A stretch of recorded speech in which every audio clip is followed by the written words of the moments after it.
La la la la la, I don't want to hear everything's perfect, positive vibes only.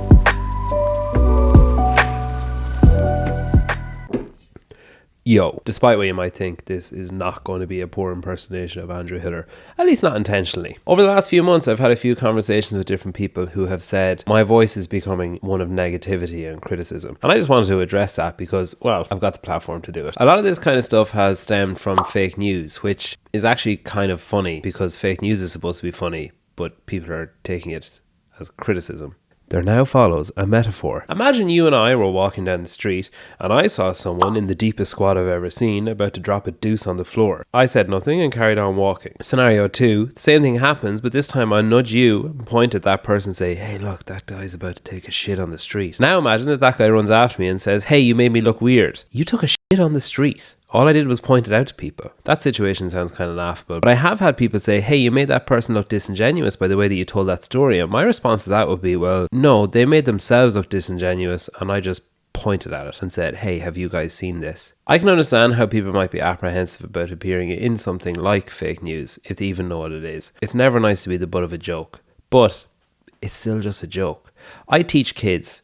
Currently, I teach 8 and 9-year-olds, group of about 20 of them. Last week, I noticed that those kids were really bad at taking any kind of constructive criticism or feedback that wasn't just, hey, that's brilliant, here's the participation medal. For example, if they were doing some art and I said, hey, this is really good, but maybe if you slow down a bit, those little white gaps in your colouring might disappear and you'd be even happier with what you did. And instead of saying, yeah, okay, like disappointing, but yeah, I need to up my game a little bit, those kids were getting upset, frustrated, sulking, and I don't think it was the delivery of my criticism because there was no real tone attached. Now we're in a place where constructive criticism or any kind of feedback is seen as just criticism. You see videos like Andrew Hiller pointing out that someone's not squatting deep enough, or that someone's being disingenuous, or that someone's saying one thing and doing another thing. That's also disingenuous. But the point remains that when those videos are put out, people say, oh, he's attacking, he's being negative, he's being critical. Well, yeah, I mean, if you want to get better, you have to face some criticism. Funnily enough, the same people that will say, hey, that's just negativity, I don't want that negative energy in my life, are the same people that will praise people for putting stuff up on Instagram that's real and not just positive. And they'll say, hey, I really appreciate you putting up that negative stuff because everybody just thinks that everything is so positive. This makes me feel better about myself because I've been struggling with some stuff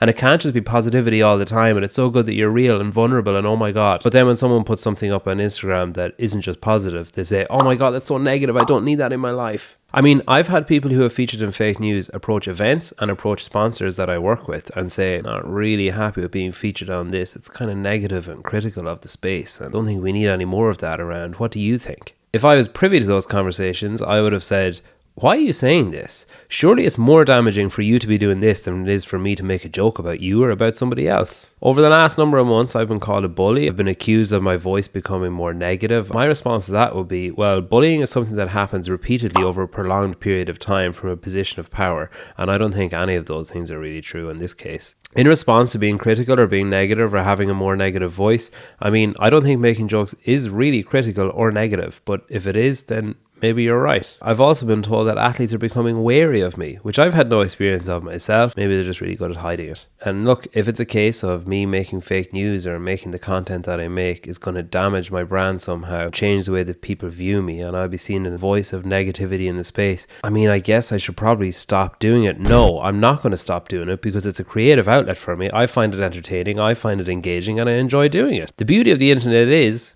you don't have to watch it. And you also don't have to be a part of it. Just don't do dumb shit. What does he say at the end? Andrew Hiller out. Fake news in.